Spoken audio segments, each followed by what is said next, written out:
माझे नाव दुर्वा जनार्दन घासे. मी इयत्ता तिसरी डिव्हिजन बी मध्ये शिकत आहे. शक्तीपेक्षा युक्ती श्रेष्ठ या विषयावर मी तुम्हाला गोष्ट सांगत आहे.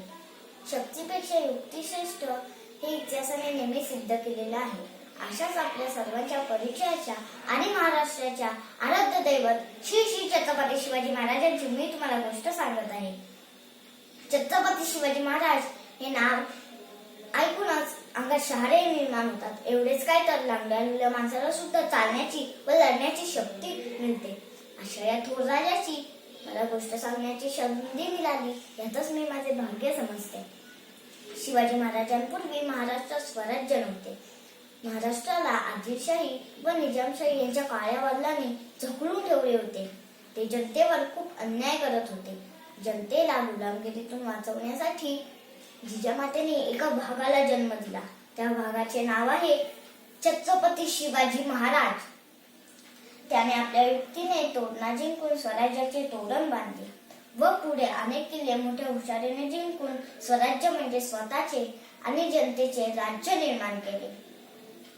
शिवाजी महाराजांच्या पराक्रमामुळे आदिलशाही दरबार घाबरून गेले. त्यावर दरबारात शिवाजी महाराजांना मारण्याचा विडा ठेवण्यात आला.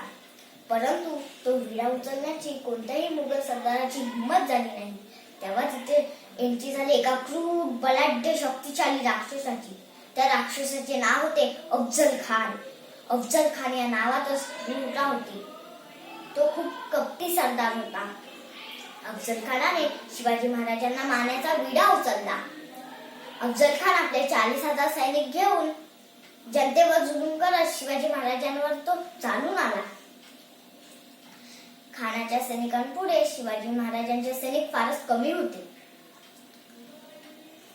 खुल्या मैदानात खानाच्या सैनिकांपुढे आपला टिकाव लागणार नाही हे शिवाजी महाराज ओळखून होते. मग शिवाजी महाराजांनी ठरवले आपण खानाला युक्तीने हरवूया. शिवाजी महाराजांना खानाला सांगितले आपण घाबरलो आहोत आणि आपण समझोता करण्यासाठी तयार आहोत असे सांगितले. समझोत्यासाठी प्रतापगडाच्या पायथ्याशी 10 अंगरक्षक घेऊन भेटण्याचे ठरले. भेटी दरम्यान कुठलेही हत्यार वापरायचे नाही असे ठरले. भेटीसाठी शिवाजी महाराजांनी जीवा मारले तर अफजल खानाने सय्यद बंडाची निवड केली होती.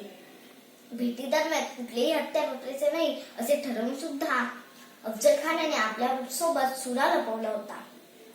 तर शिवाजी महाराजांनी अंगात चिलखत व हातात वाघनख्या घातल्या होत्या.